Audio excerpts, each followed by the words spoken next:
Assalamualaikum warahmatullahi wabarakatuh. Di sini saya akan memaparkan tugas dasar operasi tentang persinyalan yang disusun oleh saya sendiri, Taruni Muda Aulia Zikirahim dari Prodi Manajemen Transportasi Perkeretaapian 1C, Politeknik Perkeretaapian Indonesia tahun ajaran 2019-2020. Assalamualaikum warahmatullahi wabarakatuh. Di sini saya akan memaparkan tugas dasar operasi persinyalan kereta api yang disusun oleh Aulia Zikirahim 2019-4059 dari Prodi Manajemen Transportasi Perkeretaapian 1C, Politeknik Perkeretaapian Indonesia tahun ajaran 2019-2020.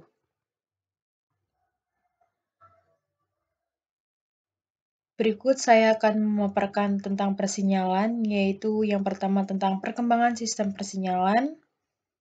Yang pertama ada persinyalan mekanik, yaitu persinyalan handle kayu, persinyalan handle besi, persinyalan handle krian, persinyalan handle alkmar, persinyalan SNH tanpa blok, persinyalan SNH dengan blok elektromekanik, persinyalan SNH dengan blok TBI atau PLC.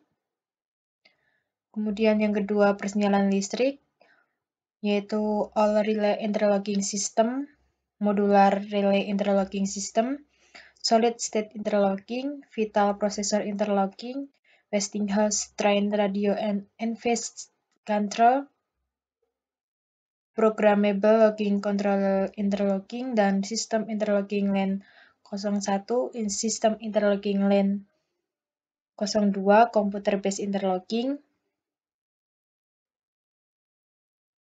Kemudian ada sistem persinyalan kereta api, yaitu sistem persinyalan terkait dengan bidang jalan, rel, dan jembatan perkeretaapian. Yang pertama, peralatan sinyal dipasang dihubungkan pada jalan rel, seperti trek sirkuit dan penggerak atau pengunci lidah wesel diletakkan di sisi jalan rel di luar batas ruang bebas. Pemeliharaan dan perbaikan telah ditetapkan mana yang menjadi tanggung jawab bidang jalan rel dan mana tanggung jawab bidang sinyal. Yang kedua, peralatan sinyal juga memberikan indikasi kepada pengendali sarana kereta api dengan menampilkan pembatas kecepatan yang diizinkan pada saat kereta api melewati wesel di bagian belok sehingga dijamin keselamatannya. Kemudian yang ketiga, peralatan sinyal juga memberikan guidance atau menuntun kepada pengendali sarana kereta api, masinis, motoris, mesin MTT, motoris lodi kerja tentang tampak sinyal saat kereta api melewati jalan lengkung maupun bila aspek sinyal tidak memenuhi persyaratan jarak tampak, dan semboyan-semboyan lainnya. Kemudian sistem persinyalan terkait dengan bidang sarana perkeretaapian. Yang pertama, aspek semboyan sinyal adalah output dari proses interlocking harus dapat menjamin aman terhadap operasi kereta api. Yang kedua, aspek sinyal juga memberikan indikasi atau perintah kepada pengendali sarana kereta api, kapan kereta api harus berhenti, mengurangi kecepatan atau berjalan langsung, serta boleh langsir, sehingga pengendali sarana harus mengerti tentang arti dari cahaya aspek sinyal yang dimaksud baik pada kondisi normal ataupun pada saat terjadi gangguan sistem persinyalan. Kemudian yang ketiga, peralatan sinyal didesain dan dipasang sedemikian rupa sehingga harus dapat memberikan urutan aspek yang baku. Dengan demikian, pengendali sarana kereta api dapat mengetahui kondisi jalan yang dilewati, sehingga pengeremannya telah dihitung dengan baik.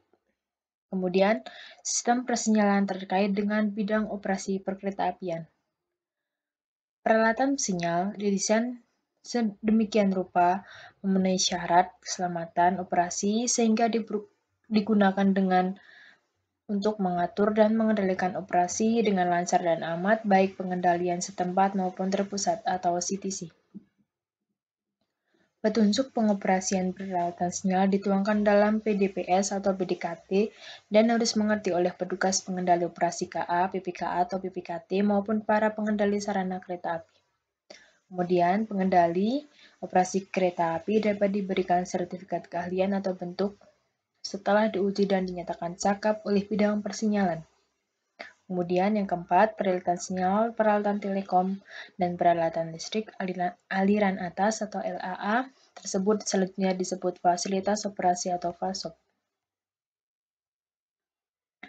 Persinyalan mekanik dan persinyalan elektrik, yaitu persyaratan teknis persinyalan tertuang dalam Peraturan Menteri Nomor 10 Tahun 2011. Sistem persinyalan didesain sedemikian rupa, setiap subsistem harus memenuhi persyaratan atas keselamatan atau fail-safe, artinya apabila terjadi gangguan pada sistem persinyalan, maka gangguan itu tidak boleh membahayakan perjalanan kereta api. Kemudian fungsi sinyal adalah peralatan untuk memberikan perintah dari PPKA kepada pengendali sarana kereta api bahwa kereta apinya harus berhenti, berjalan, hati-hati ataupun boleh berjalan.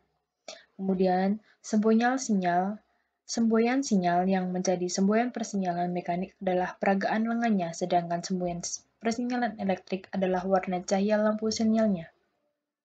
Berikut adalah sistem gambar sistem dari persinyalan mekanik dan sistem persinyalan elektrik. Sistem persinyalan elektrik dan mekanik. Berikut adalah gambarnya, elektrik dan mekanik.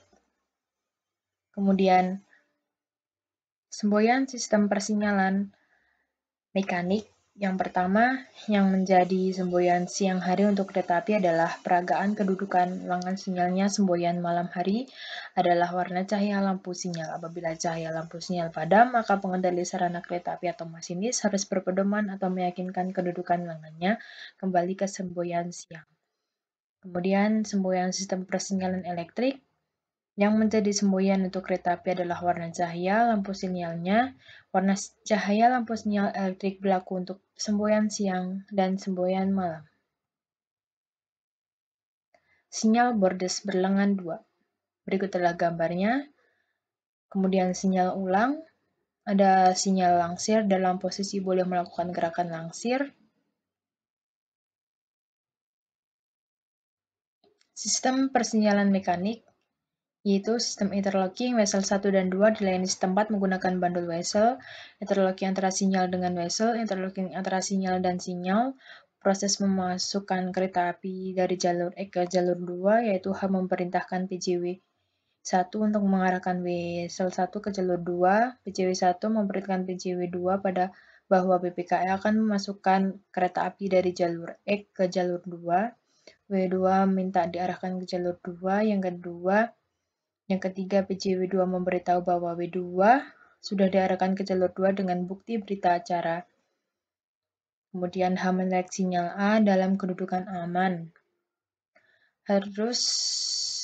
Kemudian peralatan sinyal luar ruangan harus dapat menampilkan keluaran dari proses interlocking yang merupakan tanda kedudukan atau peragaan yang mempunyai arti tertentu. Sinyal utama harus dapat menunjukkan aspek aman dan tidak aman, sedangkan sinyal muka harus menunjukkan aspek aman dengan kecepatan terbatas. Kemudian kedudukan biasa atau tidak aman, yaitu sinyal harus datar dan tegak lurus terhadap poros tiangnya. Pada poros itu, sinyal muka miring ke bawah membentuk sudut 45 derajat terhadap poros tiangnya. Bagian lengan yang panjang terhadap poros harus mempunyai kelebihan momen sebesar lebih kurang 1 agar apabila sinyal ditarik aman kemudian terjadi kawat triknya putus, lengan sinyal harus jatuh kembali ke kedudukan biasa atau tidak aman, atau disebut prinsip fail-safe, yaitu sistem persinyalan mekanik tanpa blok. Sistem interlocking-nya sebagai berikut, yaitu sinyal A dilengkapi sinyal muka dan B dilengkapi sinyal muka B, interlocking antara sinyal dengan wesel, sinyal masuk dengan sinyal masuk, kemudian proses pemasukan KA dari jalur E ke jalur 2